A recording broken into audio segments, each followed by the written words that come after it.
this guy will go down as the greatest American-born player.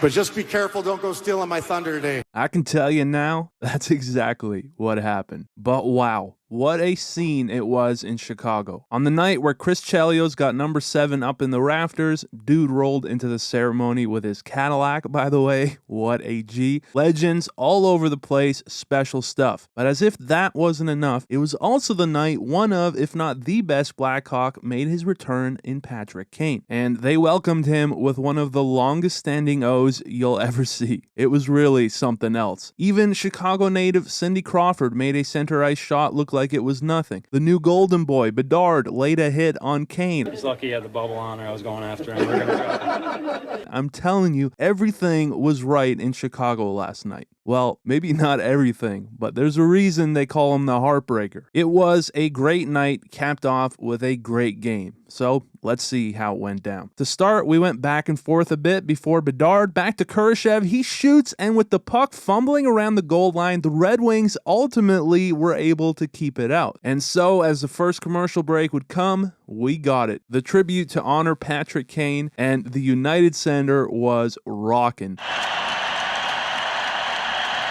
He took his first lap to acknowledge the fans, but they still weren't done. He took a second as they only got louder. It still wasn't enough. He then went for a third lap as again, this was something else. But without skipping a beat, they went right back into Detroit sucks. And right back to it.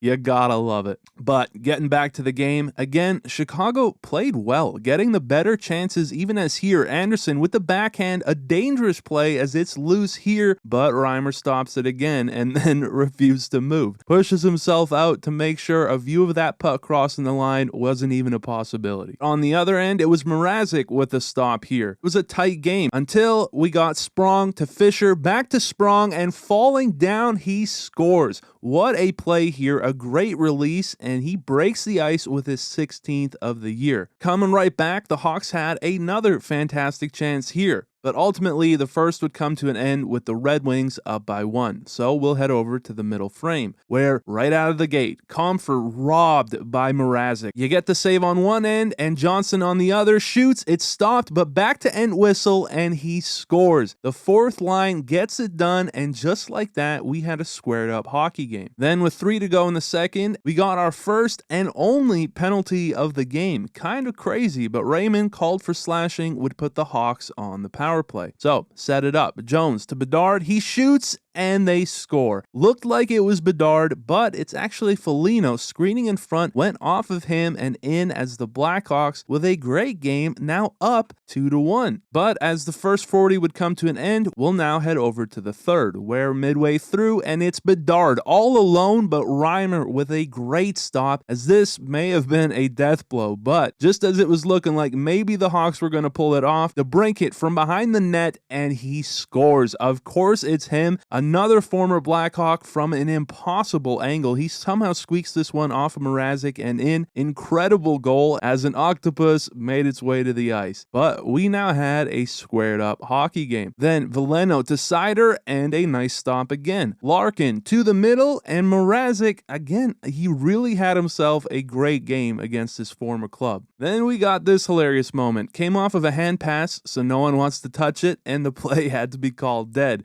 Comfer upset about it, but this was pretty good. Ultimately, the third would end up coming to an end, which meant we now had overtime. And in overtime, it's Jones with a great chance here. He stopped. Little later, Jones again. He has Bedard wide open, but he decides to shoot, puts it into the chest, which leads to this. A clear breakaway the other way, and look who it is. Patrick Kane, and you can't even make it up. What a goal. An incredible moment. Showtime, baby. That was awesome. But again, he gets that puck up so quick over Mrazek. But what was really awesome was the fans, the Blackhawks fans, even in defeat, acknowledging one of their greatest and giving him the applause. The story is complete. A Kane's return to Chicago. Just, you literally couldn't script this night any better. He was the last off of the ice as he took his final lap, and the Red Wings stay hot, taking it 3-2 in Chicago. But yeah, that's about it for this one. Thank you guys so much for watching. I appreciate it very much, and I'll see you in the next one.